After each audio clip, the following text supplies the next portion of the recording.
akatubwira ko hari ikindi gihugu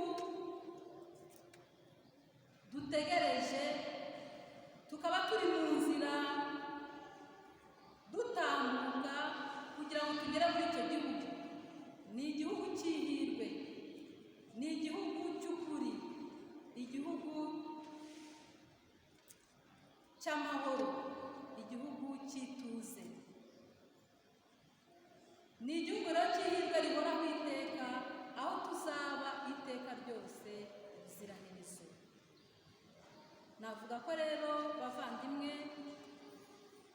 mu gusoza iyi ngingo twazirikanyeho cyane, twiyambaza umubyeyi Bikira Mariya, we rugero rwacu mu kwemera, kugira ngo dutose kwemera by'ukuri. Twisunge umubyeyi Bikira Mariya, we rugero rwacu mu kwicisha bugufi no kwiyoroshya. We wakunze Imana akemera no kwigira umuntu muri kwakira jambo muri twe. Yakunze Imana